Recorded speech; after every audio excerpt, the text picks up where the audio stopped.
Kepala Disdukcapil Kabupaten Pali, Rismaliza mengatakan, pihaknya terus meningkatkan pengetahuan perangkat desa, kelurahan, camat dan masyarakat untuk mengetahui apa saja yang menjadi persyaratan pembuatan dokumen kependudukan, seperti syarat pembuatan KTP, pembuatan akte anak maupun KIA, dan lainnya.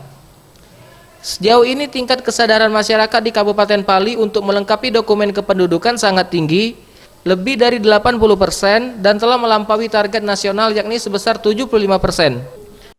Ya, jadi kita pindahkan ke yang tadinya Simpang Tais, kita pindahkan ke Desa Pandan dan Desa Betung. Nah, di sini kebanyakan masyarakatnya yang belum mempunyai surat nikah dan golongan darah. Jadi di situ kita akan mengadakan isbat nikah dan pengecekan golongan darah.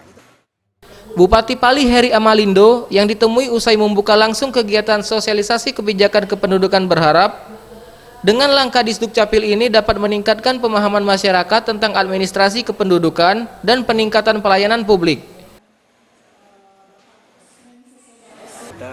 Baik desa, beserta perangkat, lurah, camat untuk sama-sama mengerti persyaratan-persyaratan untuk mengajukan akta ini. Artinya kalau mereka sudah satu padu, tentunya Dukcapil tidak akan kesulitan, tidak akan kesusahan lagi.